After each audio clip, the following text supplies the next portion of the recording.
छो पई रोई? छो त तूं मूंखे गंदो पियो करीं। पर मूं त कुछ भी नाहे कयो। शायद तोखे ख़बर नाहे त तुंहिंजा रोज़ जा कम मूंखे नुक़सान पहुचाइनि था। ये कहिड़ा कम आहिनि?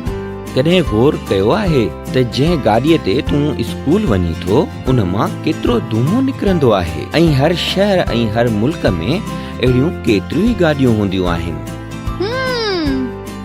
न सिर्फ़ गाॾियुनि जो धूमो पर सिरुनि जा भट्ठा, सीमेंट जूं फैक्ट्रियूं ऐं काठियूं ऐं कोयला ॿारण सां जेको धूओं निकिरे थो उन सां मुंहिंजी हवा गंदी थींदी रही आहे।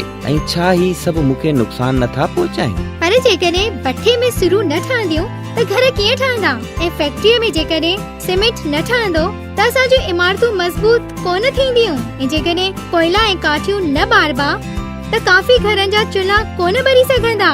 असांखे त इहो सभु कुझु करणो पवंदो। त पोइ मुंहिंजो छा थींदो? ऐं न सिर्फ़ मुंहिंजी हवा पर मुंहिंजी ज़मीन खे बि तव्हां पोल्यूट करे छॾियो आहे। हाणे इहो वरी कीअं?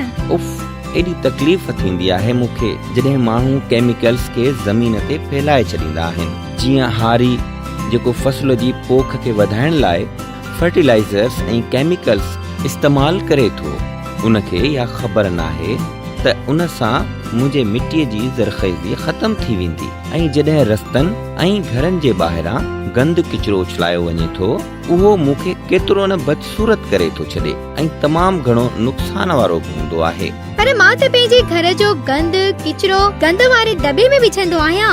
ऐं उन खां पोइ छा तो सोचियो आहे त इहो गंद किचिरो काॾे वञे थो? इन गंद किचिरे खे त पोइ माण्हू साड़े छॾींदा आहिनि या कॾहिं कॾहिं वरी पाणीअ में वहाए छॾींदा आहिनि ऐं शायद कॾहिं कंहिं मैदान में गॾु करे रखी छॾींदा आहिनि त पोइ गंद किचिरो ख़तम। इहो गंद किचिरो तव्हांजे आस-पास न हूंदो आहे पर रहंदो त मुंहिंजे ई मथां आहे ऐं मूंखे गंदो कंदो आहे। इहा वरी कहिड़ी वॾी ॻाल्हि आहे? थोरो गंद किचिरो ऐं धुओं ई त आहे। हीअ तोखे खंघ बि हुन गंद किचिरे जे धुएं जे करे थिए थी, छो त इहो धुओं फैलिजी हवा खे गंदो करे थो। न सिर्फ़ इहो पर गंद किचिरे जे ॻरण ऐं सड़ण जे करे माहौल ऐं माण्हू सभिनी खे नुक़सान पहुचे थो। माण्हू मुख़्तलिफ़ बीमारियुनि जीअं एस्थमा, साह जी बीमारी, लंग कैंसर ऐं चमड़ीअ जे बीमारियुनि में विकोड़जी वञनि था। ओहो, इहो त मूं सोचियो ई कोन हो। ही पॉल्यूशन त असांखे नुक़सान पहुचाए रहियो आहे। इनखे त असांखे रोकणो पवंदो। पर कीअं?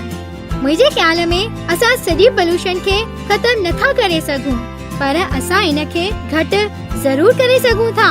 जीअं जेकॾहिं असां गाॾियुनि जो इस्तेमाल घटि कयूं ऐं पंधु हलूं या वरी साइकिल इस्तेमाल कयूं, गंद किचिरो न साड़ियूं। ऐं फर्टिलाइज़र्स ऐं केमिकल्स खे पोख में घटि इस्तेमाल कयूं। तमामु सुठो। ऐं ख़बर नाहे। ऐं जेकॾहिं तव्हां सभु मिली करे तमामु घणा वण पोखियो त उहे हवा खे साफ़ करण में मदद कंदा ऐं शयुनि खे रिसाइकिल यानी ॿीहर इस्तेमाल कयो त जीअं गंद किचिरो न वधी सघे। मां त तुंहिंजे लाइ परेशान थी वियो आहियां। मूंखे तुंहिंजी मदद करण घुर्जे। मां पंहिंजे दोस्तनि सां गॾु अॼु पंहिंजे आसपास जे इलाइक़े जी सफ़ाई करण शुरू थो कयां। छा तव्हां मुंहिंजी मदद कंदो? सभ खां पहिरीं पंहिंजे स्कूल खे साफ़ था कयूं।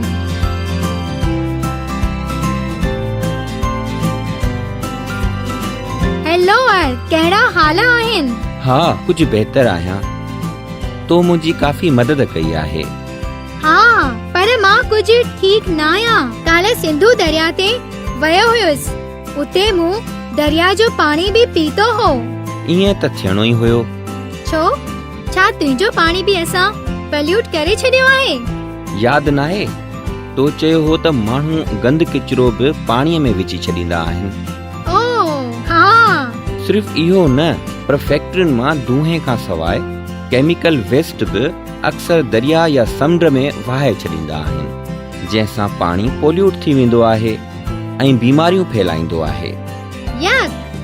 हींअर दुनिया में सिर्फ़ 2% पाणी ई पीअण लाइ अवेलेबल आहे।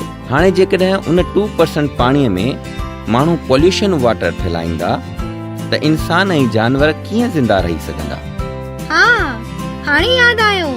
टीवीअ ते मूं ॾिठो हो त हिक तेल वारी जहाज़ समुंड में तेल किराए छॾियो हुयो, जंहिंजे करे ओसे पासे में सभई फिश, जानवर ऐं ॿूटा मरी विया हुआ।